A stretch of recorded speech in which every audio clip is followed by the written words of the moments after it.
할렐루야. 오늘도 주님께서 주시는 믿음으로 승리하며 예비하신 은혜와 축복을 받아 말씀을 삶으로 살아내는 복된 날이 되시기를 바랍니다. 오늘은 에스겔서 40장서부터 48장까지의 말씀을 읽습니다. 에스겔서의 마지막 부분인 40장서부터 48장의 내용은 미래 공동체의 환상, 즉 새 성전과 새 율법에 대한 말씀을 선포하고 있습니다. 새로운 성전에 대한 환상이 40장서부터 43장까지 나오고 44장서부터 46장까지는 이상적인 사역과 제사 제도를 드리는 새로운 예배에 대해서 이야기를 합니다. 그리고 47장과 48장은 지파별 분배에 따라서 재구성한 이스라엘에 대해서 이야기하며 새 예루살렘에 대한 이야기로 에스겔서 말씀이 맞춰지게 됩니다. 그 중에서 오늘은 43장과 44장의 말씀을 통해서 함께 은혜를 나누겠습니다.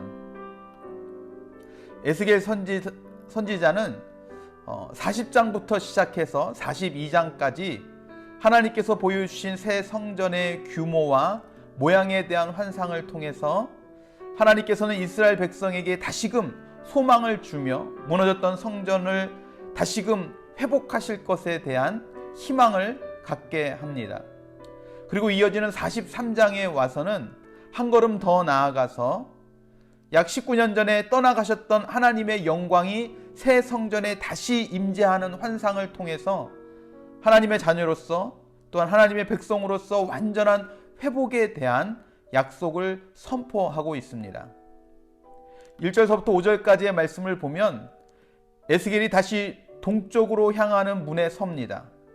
40장에서 성전에 대한 환상을 처음 볼 때도 그 시작은 동쪽으로 향하는 문에서부터 시작했는데 다시 하나님의 임재하심의 모습을 보기 위해서도 동쪽으로 향하는 문에 서게 됩니다. 성전의 메인 출입구였던 동쪽으로 향하는 문에서부터 이 모든 것들이 다시 시작하게 되어지는 것을 보게 됩니다. 사실 이스라엘 민족에게 가장 충격이자 고통은 포로로 잡혀와서 살아가는 삶이 아닙니다. 이스라엘 백성들은 1차, 2차 포로로 잡혀왔어도 인간적인 희망의 끈을 놓지 않았습니다. 이유는 하나님께서 아직 자신들과 함께하고 있다는 믿음 때문에 곧 회복될 것이고 곧 고향으로 돌아갈 것을 기대하고 있었습니다.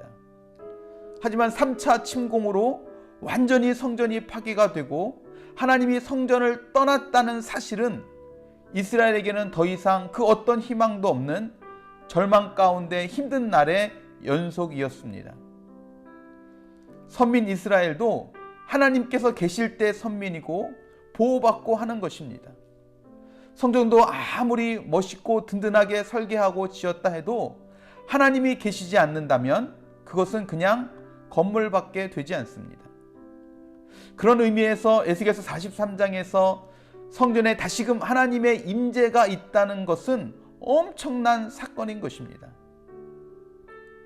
우리들도 마찬가지입니다. 우리가 아무리 성도라고 하고 예배를 드리고 헌신을 하고 봉사를 한다고 해도 우리 삶에 하나님의 임재가 없다면, 하나님과 동행하지 못한다면 진짜 성도가 아니다 하는 겁니다. 성도라는 모양은 있을지 모르지만 성도의 능력은 없는 그저 무기력한 모습으로 살아갈 수밖에 없다는 것이죠. 그렇다면 오늘 우리가 무엇을 구해야겠습니까?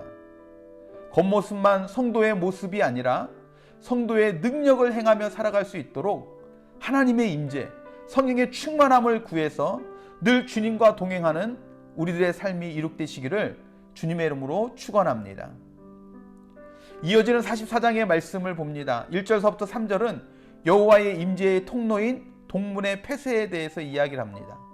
4절서부터 9절은 이방인들의 성전에 출입을 금지하는 명령을, 10절서부터 31절은 사독 계열 외에 레위 제사장들의 제사장직을 다 박탈을 하고 사독 계열 레위 제사장들의 제사직 관련 규례들에 대해서 말씀하고 있는 것을 보게 됩니다. 그 중에서 1절과 2절은 성전 바깥 동문의 폐쇄와 그 이유에 대해서 설명을 하고 있습니다. 그 앞에 봤던 43장 후반부에서 번제단과 관련된 식양과 봉헌 규례를 받은 에스겔은 성전을 측량하던 자의 인도로 성전 바깥들 문에 이제 나오게 됩니다. 그러다 성전 바깥들 동문이 닫힙니다. 그리고 그 이후에 이 동문은 다시 열리지 않습니다. 그래서 4절의 말씀처럼 에스겔도 다시 성전 경내로 들어갈 때에 북문을 이용해야만 했다는 것을 말씀을 통해서 봅니다. 하나님께서 이렇게 성전 동쪽 문을 닫은 것에 대해서 설명하기를 2절 말씀에 나 여호와가 그리로 들어왔음이라 라고 이야기를 합니다. 내가 이리로 들어왔기에 이 문을 내가 폐쇄한다. 지금 그렇게 이야기를 하고 있는 겁니다. 43장에서 봤듯이 하나님의 영광이, 하나님의 임재하심이 새 성전에 임할 때 동문을 통해서 들어오셨습니다. 이러한 사실만으로도 동문은 거룩한 문으로 구별되어야 될 이유가 됩니다. 거룩한 동문이 사람들의 무차별적인 출입으로 인해 더럽혀질 수 있기에 동문은 하나님께서 폐쇄하신 것입니다. 그러나 이런 직접적인 이유 외에도 하나님께서 동문을 폐쇄하신 큰 상징적인 의미가 있다는 것입니다. 에스겔서 11장 말씀에서 하나님은 우상 숭배로 더럽혀진 솔로몬의 성전을 떠나가실 때 바로 이 동문을 통해서 성전을 떠나십니다. 그리고 새 성전에 새롭게 하나님께서 임재하실 때 동일하게 이 동문을 통해서 성전으로 들어오셨어요. 하지만 이번에는 들어오시고 난 이후에 내가 들어온 이 문이기에 이것을 닫겠다, 폐쇄하겠다라고 이야기하시는 겁니다. 하나님 본인 스스로 그 스스로를 성전에 가두신 겁니다. 하나님께서 유일하게 사용하시는 드나드시는 문을 성전에 들어오시고 난 이후에 폐쇄시킨 것은 하나님께서 다시 그 문을 사용하지 않겠다라는 약속의 증표입니다. 다시금 그 성전을 떠나지 않겠다라는 약속의 증표가 되어진다는 것입니다. 하나님은 패역한 이스라엘을 떠나셨었지만 그들을 완전히 포기하거나 버리시지 아니하시고 다시금 돌아오셔서 이스라엘을 끝까지 붙잡아 주시고 하나님의 자녀로 함께 하시는 분이심을 우리가 알 수 있다는 겁니다.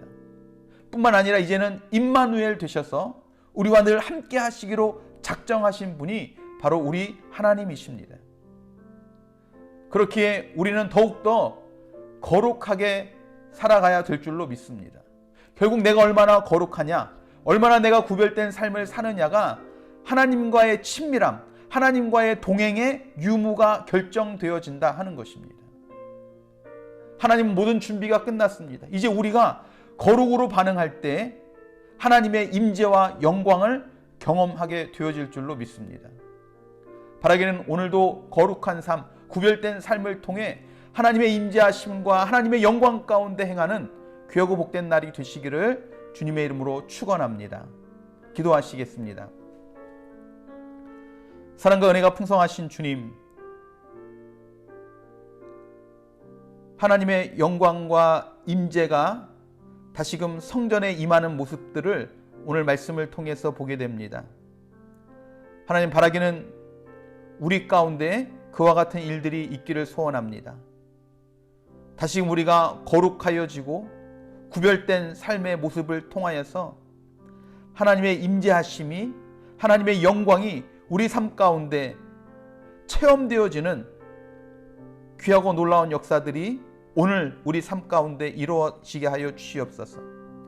우리가 살아가는 그 삶의 자리에서, 가정에서, 또한 직장에서, 학교에서, 사업장에서, 우리가 일을 할 때, 우리가 쉴 때, 밥을 먹을 때, 걸어갈 때, 운전할 때, 우리의 삶의 모든 순간순간 속에서 하나님의 임재와 영광을 누리게 하여 주시옵소서. 경험하게 하여 주시옵소서. 과연 하나님께서 나와 함께 하시는구나 체험하며 살아가는 복된 날이 될 수 있도록 주여 은혜를 더하여 주시옵소서. 하나님, 우리가 그것을 사모하게 하시고 오늘 이 시간 그것을 구하게 하여 주시옵소서.